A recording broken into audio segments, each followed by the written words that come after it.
little oak tree and mulberry, some grapes, but I think they're male, so it's just a nice fence for now. We got raspberries. This neighbor here, he sprayed my fence on the other side because he didn't want to mow in the raspberries, but it's not even his fence to mow, or his alley to mow. But so I don't know if I'm gonna eat anything from here this year, but looking great. I gotta get back over here and then walk through here. So this is my quince I just planted this year, and then here is a bush cherry that I planted this year. I planted it really low on accident, like in a hole, and it was collecting water. So then I dug this over here, and then it started collecting water, so this was like all covered in water. So I had to pull that out of there, dig it out, and then go get some more dirt and fill that back in, and then redo it. So this is going to collect some water here. It'll be a nice little reservoir of water for the bush cherry.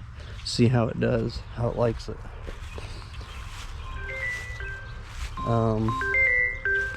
Here is another bush cherry, and this is a Nanking bush cherry. Let's see what this one is. I've got a little tag. J bush cherry, I guess. But so luckily I got 2 of these Nankin bush cherries, because this one right here got chopped up by a deer or a rabbit or something.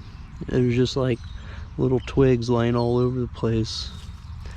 They're just laying everywhere. So I'm trying to get them to take back off. I need to water. I'm hoping it rains. But I didn't have all these little things, all the little fences covering them before. Here's my good pollinator garden slash cover crop. I got all kinds of stuff and it's growing great. There's some vetch, more forage collards, which I guess is like a rape seed or basically a mustard. Bunch of violets, edible. The only thing really, and some peas. I don't think you want to eat this vetch. I'm pretty sure that's not good for you. But mostly everything other than these flowers, like the cone flowers, everything's edible. I'm not sure if the cone flowers are edible or not. I'm betting they're not, but I could be wrong. But peas, and then a bunch more cone flowers and clover, creeping Charlie.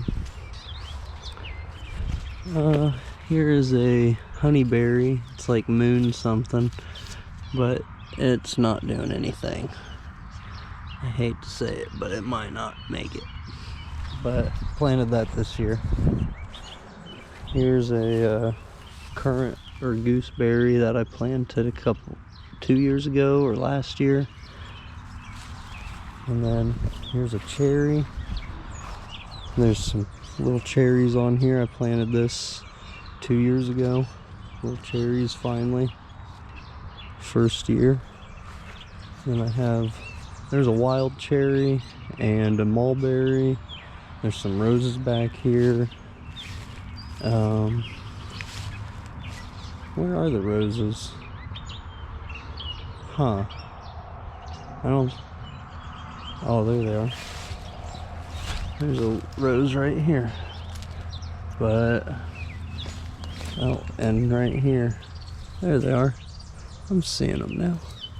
Then some honeysuckle, which I don't have a problem with, the honeysuckle, but sometimes if you need an area, you gotta cut it out, I guess. But I don't need that area. And it's a nitrogen fixer, deep rooting, so I leave it. Trees like it, so I like it too. There's a spittle bug on my honeyberry. If you dig into that, you'll find a little green bug. But I planted this last year. It's my only one I could get last year, so I got a couple off of Amazon. And they're doing alright. They're making it. That one that I showed you a minute ago, it was the only one that's not making it. This one, it's got a little bit there. It's making it. And then this one here, this honeyberry is making it. Everything's different varieties, so they'll cross-pollinate. And hopefully I get wild honeyberries. And then here's a persimmon that I bought, American persimmon. And I'm still waiting to see if it does anything. Those little red nodes or whatever, they are promising. So I'm praying. And there's, I don't know what that orange flower is, but it's pretty. But here, honeyberry, or not honeyberry, gooseberry or currant. I probably could tell you if I could find the tag. I can't find it right now. But here's a Coosa dogwood. It makes like little, I'd say like cherry / strawberries. They're pretty interesting. I like them. Here's a aronia berry. I've never had one of these, so can't wait to try one. Planted it last year. Here's another aronia berry. And here's a goji berry. So everything is doing pretty good here in Indiana, zone 5 or 6. Here's another currant or gooseberry. And here's a Alberta peach. And it's got all kinds of man, I can't remember what it's called, but like parasites. I think that's a parasite. So I don't know if I like this tree. I might have to get rid of it. But okay, back to, there's my goji berry again, and my aronia berry. Here's this is a male mulberry, so it's not gonna produce anything, but I think this one here is a female, so it'll produce. But for some reason, this mulberry that I've planted, it's like a variety that is supposed to do really well. It has taken forever to do anything, but I did find this little guy down here coming from the base. So he's still alive. This is the 2nd year now, or she, I'm guessing, because females produce fruit.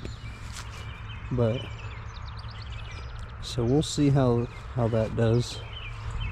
I got a grape right here, and it's kind of been slow, but I should have put some goat poop at the bottom of it this year. I think this is going to be another female if you look at the berries, so that's exciting. Here's a red raspberry I planted,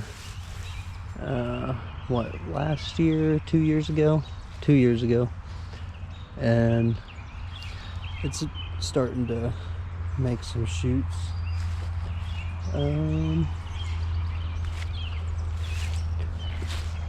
Yep, so this garden over here, I got a bunch of grubs, so I'm trying to plant basically another one of those over here on top of the grubs to see if maybe some of those plants the grubs don't like, and maybe they'll move out, you know. I don't know, I'm trying to do things in a more natural way. I guess I don't like basil, so I could plant all my basil in there. We'll see. But my big pin oak and all of the little pin oaks that'll probably have to come through with a scythe or something and chop one day. Another burdock. Bunch of violets. Yeah, there's a good violet right there. And some moss. We got a real healthy yard. And I leave sticks because of fungi. I don't see any really grown on there right now, other than there's a little bit of fungi right there and there. And that's